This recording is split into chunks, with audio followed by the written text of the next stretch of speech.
Programme احکام شریعت اور قربانی سے متعلقہ چند مسائل کے ساتھ آپ کی خدمت میں ایک دفعہ پھر ہم موجود ہیں، کیونکہ ابھی ایام ویسے تو کافی دور ہے، تقریباً 1 مہینہ باقی ہے، لیکن چونکہ ہمارے احکام شریعت پروگرام اس میں ذرا تھوڑے سے کم ہوں گے، تو ہر سال تقریباً جب یہ ایام آتے ہیں تو کوشش یہ ہوتی ہے کہ کچھ پروگرام پہلے ہی اس کے بارے میں مسائل بیان کرنا شروع کر دیے جائیں، تاکہ اختتام تک مہینے کے اختتام تک کافی حد تک مسائل لوگ سیکھ چکے ہوں۔ ہمارے ہاں عموماً علم کے بغیر عبادت اختیار کی جاتی ہے، جس کا نقصان یہ ہوتا ہے کہ بسا اوقات تو عبادت ادا ہی نہیں ہوتی، اور کبھی یوں بھی ہوتا ہے کہ جس کی طرف سے عبادت ہونی چاہیے، یعنی اس پہ فرض یا واجب ہے، وہ ادا نہیں کرتا، اور جس پہ فرض اور واجب نہیں ہے، صرف نفل اس کو کرنی چاہیے، وہ کر دیتا ہے، اور اس طرح اس کو نفل کا ثواب ملتا ہے، اور جس پہ واجب یا فرض تھا اس کو ترک واجب یا ترک فرض کا گناہ ملتا ہے۔ اس لیے ہمیشہ یاد رکھیے کہ آپ کوئی بھی چیز کام کرنا چاہیں، آپ کو کاروبار کرنا چاہیں، آپ شادی بیاہ کرنا چاہیں، آپ کرائے پر کوئی چیز لینا دینا چاہیں، قربانی ہے، حج ہے، کچھ بھی مسئلہ ہے، آپ پہلے ضرور معلومات حاصل کریں، اس کے بعد عبادت کی طرف قدم اٹھائیں۔ ہمارے یہاں عموماً گھروں میں اس طرح ہوتا ہے کہ ہم سمجھتے ہیں کہ قربانی صرف گھر کا بڑا ہی کرے گا، یعنی والد صاحب کی طرف سے ہر سال قربانی ہوگی، کہیں والدہ ذرا پاورفل ہوتی ہیں تو جی ہر سال ہماری بس والدہ کر دیتی ہیں قربانی، یہ صحیح طریقہ نہیں ہے۔ اسی طریقے سے بعض اوقات سرکل راؤنڈ چلتا ہے، اس سال کس کی تھی جی؟ والد صاحب کی، اگلے سال والدہ کی طرف سے، اس سے اگلے سال بیٹے کی طرف سے، اس سے اگلے سال بیٹی کی طرف سے تو یہ طریقہ کار سب غلط ہیں۔ پورے گھر کا تمام گھر والے، ان میں سے ہر فرد جو بالغ ہے، مسلمان ہے، بالغ ہے، اسے چاہیے کہ اپنی ذات میں قربانی کے وجوب کی شرائط تلاش کرے، جس میں یہ شرطیں پائی جائیں گی اس پر قربانی واجب ہوگی۔ لہذا کبھی ایسا ہوگا کہ والد صاحب میں شرط پائی گئی، ان پہ قربانی واجب، والدہ پہ نہیں ہے۔ کبھی یوں بھی ہوگا کہ والد صاحب پہ نہیں، والدہ صاحب پہ نہیں، بہن پہ قربانی واجب۔ کبھی ایسا ہوتا ہے کہ بھابھی پہ قربانی واجب، باقی کسی پہ واجب نہیں ہے۔ تو یہ اسی وقت ہمیں معلوم ہو سکے گا کہ جب ہم ان کی شرائط کو اچھی طریقے سے سمجھیں اور پڑھیں۔ تو لہذا قربانی کے وجوب کی چند شرائطیں، پہلی یہ کہ مسلمان ہو، کافر پہ کوئی عبادت واجب نہیں ہوتی ہے، لازم نہیں ہوتی ہے، تو مسلمان ہونا شرط ہے۔ دوسرا عاقل ہونا، پاگل مجنون پر کوئی بھی عبادت واجب نہیں ہوتی، وہ مرفوع القلم ہوتا ہے، لہذا اس پہ نہیں ہوگی۔ تیسرا بالغ ہونا، نابالغ پر قربانی واجب نہیں ہے، چاہے وہ کتنا ہی مالدار کیوں نہ ہو۔ اس کے بعد مقیم ہونا، مسافر پہ قربانی واجب نہیں ہے۔ مسافر اسے کہتے ہیں کہ جو اپنے شہر کی حدود سے باہر نکل گیا ہو، مطلب شہر کی حدود سے باہر نکلے اور اس نیت اور ارادے کے ساتھ کہ کم از کم 92 کلومیٹر 92 کلومیٹر دور جاؤں گا۔ اس جو اندازہ ہے اس میں اختلاف ہو سکتا ہے، بعض کم کہتے ہیں، بعض زیادہ کہتے ہیں۔ ہماری جو بزرگان دین کی تحقیق ہے، میں اسی پہ اعتماد کرتے ہوئے 92 کلومیٹرز والا قول ہی لینا پسند کرتا ہوں۔ تو اپنے شہر کی حدود سے کوئی شخص باہر نکلے اور کم از کم 92 کلومیٹرز دور جانے کا ارادہ ہو، یہ 2 شرطیں جمع ہو جائیں تو پھر وہ سمجھ لیں شرعی مسافر ہے۔ یہ کب تک شرعی مسافر رہے گا، اس کے بارے میں عرض کرتا ہوں۔ ایک کالر ہمارے ساتھ ہیں، السلام علیکم۔ آپ کو بتا رہے تھے کہ مسافر کسے کہتے ہیں، اس کی صحیح تعریف یاد رکھیں کہ شہر کی حدود سے کوئی شخص باہر نکل جائے اس ارادے کے ساتھ کہ کم از کم 92 کلومیٹر دور جاؤں گا تو وہ شرعی مسافر ہے۔ اس سے معلوم ہوا کہ یہ دونوں شرطیں جمع ہوں گی تو مسافر ہوگا، ایک شرط بھی کم ہوئی تو مسافر نہیں۔ مثال کے طور پر ابھی آپ شہر کی حدود سے باہر نہیں نکلے، اسٹیشن پہ ہیں، ایئرپورٹ پر ہیں، بس کے اڈے پر ہیں، اور ارادہ یہ ہے کہ مثلا 600 کلومیٹر دور جاؤں گا، 92 نہیں بلکہ 600 کلومیٹر، تو ابھی آپ مسافر نہیں ہیں کیونکہ آپ شہر کے اندر ہیں۔ شہر کی حدود سے باہر نکلنا ضروری ہے۔ اور اسی طرح آپ شہر کی حدود سے باہر نکل گئے، لیکن مثال کے طور پہ آپ کا صرف 45، 46، 60 کلومیٹر دور جانے کا ارادہ ہے، تو 92 کلومیٹر نہیں ہے تو آپ شرعی مسافر نہیں ہوں گے۔ اگر درمیان میں نماز پڑھیں گے تو پوری نماز پڑھیں گے۔ تو یہ تو ہے مسافرت کی ابتدا۔ اس کے بعد جب تک آپ سفر کرتے رہیں گے مسافر ہوں گے۔ پھر آپ کسی دوسرے شہر میں پہنچ گئے، اگر وہ آپ کا وطن اصلی نہ ہو، مثال کے طور پر جہاں پہ آپ کی پیدائش ہوئی اور ابھی گھر بار بھی موجود ہے، چاہے والدین کا انتقال ہو گیا لیکن گھر آپ کا موجود ہے، آپ کی ملکیت میں ہے، تو آپ کا وطن اصلی کہلاتا ہے۔ تو جیسے سفر کر کے آپ وطن اصلی کی حدود میں جائیں گے مقیم ہو جائیں گے، یا پھر آپ نے وہاں پر مستقل رہائش اختیار کر لی ہو، جیسے آپ بیوی بچوں کے ساتھ باقاعدہ مکان لے کے رہنے لگ گئے اور کہیں جانے کا ارادہ نہیں ہے، تو وہ بھی آپ کے لیے پھر وطن اصلی بن جاتا ہے۔ تو یہ دوسرا پھر آپ مقیم ہو جائیں گے، مسافرت ختم ہو جائے گی۔ اس پہ مزید کلام کرتے ہیں، کالر منتظر۔ السلام علیکم۔ الرحمن الرحیم۔ گفتگو چل رہی تھی کہ کس شخص پر قربانی واجب ہے، تو ہم نے آپ کی خدمت میں عرض کیا تھا کہ گھر میں رہنے والے تمام افراد اپنا اپنا خود ہی حساب و کتاب کریں۔ یہ قائم کرنا غلط ہے کہ ہر سال ابا جان ہی کریں گے، ابا جان کی طرف سے ہوگی، امی جان کی طرف سے ہوگی، یا راؤنڈ چلے گا، پہلے ابا جان پھر امی جان پھر بھائی پھر بہن پھر بھابھی پھر ابا جان۔ یہ طریقے سب غلط ہیں۔ جس میں قربانی کی شرائط پائی جائے اور ایام قربانی میں پائی جائیں، 10 ذوالحجہ، 11 اور 12، یہ 3 دن قربانی کے ہوتے ہیں، 3 دن 2 راتیں ہوتی ہیں۔ ان میں جس شخص میں یہ قربانی کی شرائط پائی جائیں گی اس پہ قربانی واجب ہوگی۔ مثلا نمبر 1 وہ مسلمان ہو، دوسرا عاقل ہو، تیسرا عاقل یعنی پاگل مجنون نہ ہو، تیسرا بالغ ہو، نابالغ پہ قربانی واجب نہیں، اور چوتھا وہ مقیم ہو یعنی مسافر نہ ہو۔ تو ہم نے بتایا تھا کہ آپ شہر کی حدود سے باہر نکلے اور کم از کم 92 کلومیٹرز دور جانے کا ارادہ ہے تو سمجھ لیں آپ کا مسافر ہونا شروع ہو گیا، آپ مسافر بن گئے۔ اب جب آپ سفر طے کر کے جا رہے ہیں، مثال کے طور پر آپ اپنے وطن اصلی میں چلے جاتے ہیں، جیسے باہر سے لوگ آتے ہیں پاکستان یا ہندوستان جاتے ہیں، اگر وہاں پہ آپ کی پیدائش ہے، مکان موجود ہے، چاہے ماں باپ فوت ہو گئے ہوں، تو وہ آپ کا وطن اصلی ہے۔ جیسے اس کی حدود میں داخل ہوں گے آپ مقیم ہو جائیں گے۔ اور اسی طرح اگر آپ وہاں پر، جیسے آپ کی فیملی یہیں پر ہے، بیوی بچے یہاں پر ہیں، اور اس علاقے سے شہر سے جانے کا ارادہ نہیں، آپ کمانے باہر گئے، جیسے واپس یہاں پر آئیں گے آپ مقیم ہو جائیں گے کہ یہ بھی وطن اصلی ہے۔ تیسرا ایسا ہوتا ہے کہ مثال کے طور پہ وطن اصلی نہیں ہے، آپ یہاں سے سفر کر کے کسی اور شہر میں کاروبار کے لیے رشتہ داروں کے پاس کسی وجہ سے گئے،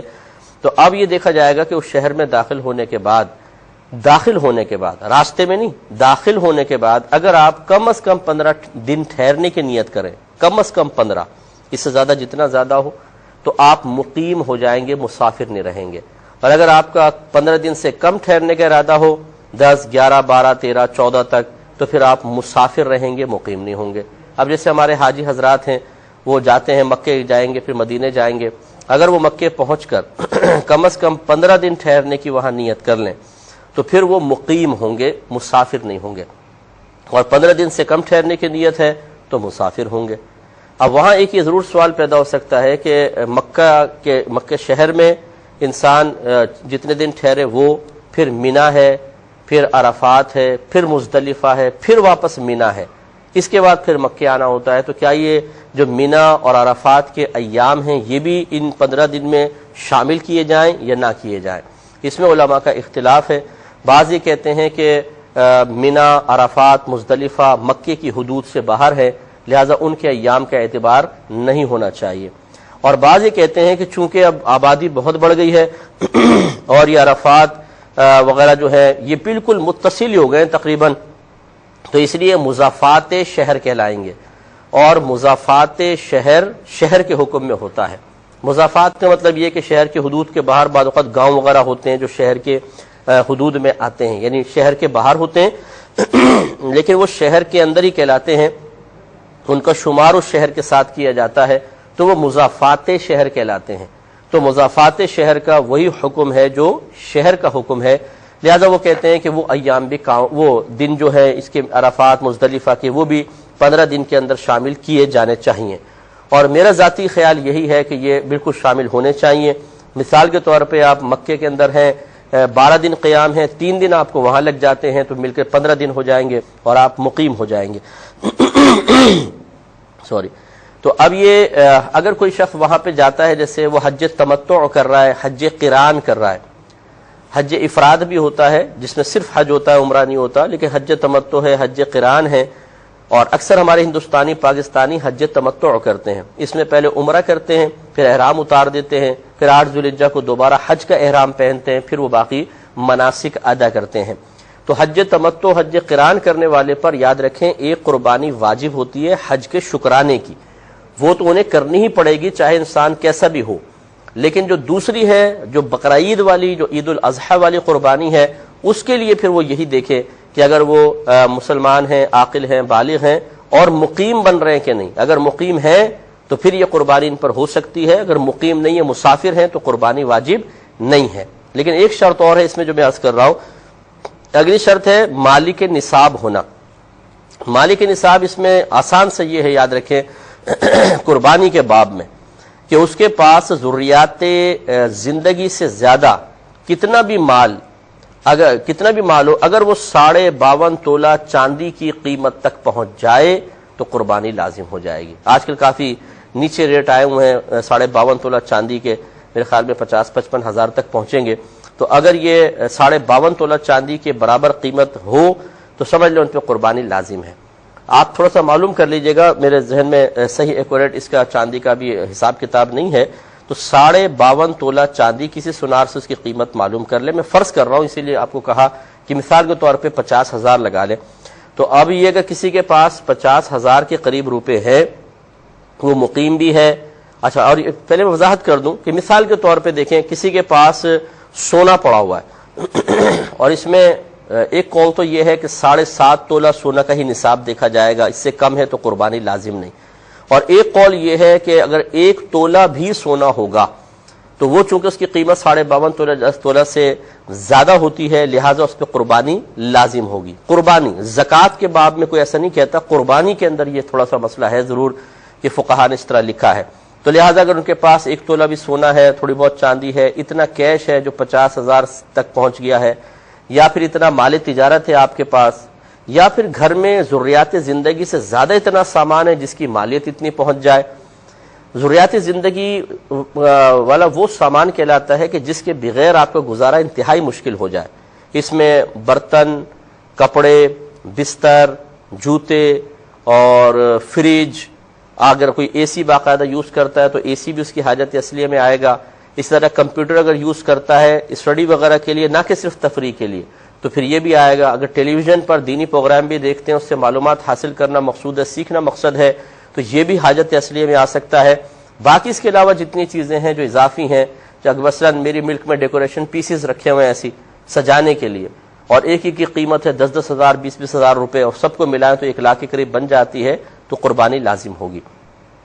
اسی طریقے سے اگر آپ کے مثلا 8 کمرے ہیں، 4 بند پڑے ہوئے ہیں، 4 میں آپ رہتے ہیں، تو ان 4 کی قیمت کا بھی اعتبار ہوگا۔ ایسے اگر آپ نے پلاٹ لے کے رکھے ہوئے ہیں، اضافی پڑے ہوئے ہیں پلاٹ آپ کے، چاہے بیچنے کی نیت نہ ہو لیکن اضافی پڑے ہیں، تو ان کی قیمت کا بھی اعتبار کیا جاتا ہے۔ اگر ان کی مالیت 50,000 یا اس سے زیادہ کی ہوگی تو قربانی کا کی سمجھ لیں ایک شرط پوری ہو رہی ہے۔ تو یوں اچھی طریقے سے سب حساب کریں۔ اب میں خلاصہ بس عرض کر دیتا ہوں کہ ہر گھر کا فرد ایک قلم ڈائری لے کے بیٹھ جائے، وہ اگر مسلمان ہے، عاقل ہے، بالغ ہے اور مسافر نہیں ہے، تو بس اب وہ اپنی چیزوں کا حساب کرے۔ مثلا والدہ بیٹھ گئی، سونا میرے پاس کتنا ہے، چاندی، کیش، اور گھر میں ان کی ذاتی ملکیت میں کون کون سا سامان ہے اس پہ غور کر لیں۔ جو حاجت اصلیہ سے یعنی ضروریات زندگی کے لیے جو چیزیں ہوتی ہیں اس سے اضافی سامان ہے، اس کا اندازہ کر لیں موٹا موٹا کہ کتنی مالیت کا ہوگا، کتنی قیمت کا ہوگا۔ ان سب کو کاؤنٹ کریں، جو نتیجہ آئے وہ اس کو سامنے رکھیں۔ اس کے بعد اگر آپ نے کسی کو قرضہ دیا ہوا ہے اسے بھی اس میں پلس کر لیں، وہ ہو گیا۔ اب اگر آپ نے کسی کو قرضہ دینا ہے تو اسے مائنس کر دیں قرضے کو۔ اب جو باقی بچے گا وہ دیکھیں، اگر 50,000 تقریباً یا 52.5 تولہ چاندی کی جو بھی قیمت ہے اتنا یا اس سے تھوڑا سا زیادہ ہے تو سمجھ لیجئے کہ قربانی لازم ہے۔ اس طرح ہر ایک حساب کرے۔ بعض اوقات ایسا ہوتا ہے کہ والد صاحب کے پاس اتنا بینک بیلنس ہے اس پہ قربانی بن رہی ہے، امی کے پاس، والدہ کے پاس 10 تولہ 11 تولہ سونا ان پہ الگ قربانی بن رہی ہے، بلکہ 1 تولہ سونا بھی الگ قربانی بن رہی ہے، بیٹی کے لیے الگ سونا لے کر رکھا ہوا ہے شادی وغیرہ کے لیے، اس کی ملک کر دیا ہے تو اس پہ الگ قربانی بن رہی ہے، بیٹے کے پاس اتنا حاجت اصلیہ سے زیادہ سامان ہے جو 52.5 تولہ چاندی کی مالیت تک پہنچ جائے تو اس پہ الگ قربانی بنے گی۔ اس لیے اچھی طریقے سے حساب کتاب کریں اور پھر اس کے بعد جو ہے وہ آپ کچھ فیصلہ کریں۔ یہ ایک آخری بات بس میں عرض کرتا ہوں، پھر جوابات کی طرف آئیں گے، کہ جیسے ہمارے باہر کے ملک میں لوگ ہوتے ہیں یا جیسے حاجی صاحب ہیں، انہوں نے حساب کتاب کیا تو پتہ چلا کہ عید الاضحیٰ کی قربانی بھی ان پہ لازمات ہو رہی ہے، تو آپ ضروری نہیں ہے کہ جہاں پر آپ ہیں وہاں پر آپ قربانی کریں، کیونکہ باہر کے ملکوں میں قربانی میں بڑی پرابلمز ہیں، تو وہ کسی کو اپنا وکیل پاکستان میں بنا سکتے ہیں کسی بھی آپ دیکھیں کہ جہاں پر آپ سمجھتے ہیں کہ صحیح جانور قربان ہو رہے ہیں، یا کوئی رشتہ دار ہو، کوئی اور آپ کا جان پہچان والا ہو جو ذمہ داری سے مکمل شرائط کے ساتھ جانور لے کر اس کی قربانی آپ کی طرف سے کر سکتا ہو، آپ اسے اگر پیسے بھیج دیں تو آپ کی ایسے بھی قربانی ہو سکتی ہے۔ جیسے یہاں پر احساس جو ٹرسٹ ہے، یہ ہر سال ہمارے یہاں پر قربانی ہوتی ہے اور ایئر والوں کی طرف سے، اور اس کے جتنا بھی گوشت ہوتا ہے کوشش یہ ہوتی ہے کہ ان علاقوں میں بھیج دیا جائے کہ جن بیچاروں کو کبھی گوشت کھانا بہت ہی کم نصیب ہوتا ہے۔ آپ یقین کریں پاکستان میں اتنی غربت ہے بعض علاقوں کے اندر کہ پورا سال بیچارے گوشت کی شکل نہیں دیکھ پاتے، مہنگائی اتنی زیادہ ہو گئی ہے، بکرے کا گوشت یعنی قیمت خرید سے باہر گویا کہ نکل چکا ہے۔ جو سفید پوش قسم کے مڈل کلاس ہے وہ بھی بکرے کا گوشت عام دنوں میں کھانے کے بارے میں 10 دفعہ سوچتے ہیں کہ ہمارا بجٹ آؤٹ نہ ہو جائے۔ تو جو بیچارے بہت زیادہ غریب ہیں ان تک کہاں پہنچے گا؟ تو اگر ایسا پاسبل ہے یہاں بھیج دیں، ورنہ کوئی بھی آپ کا قابل اعتماد اگر رشتہ دار ہے آپ بھیجنا چاہیں تو بالکل پیسے یہاں بھیج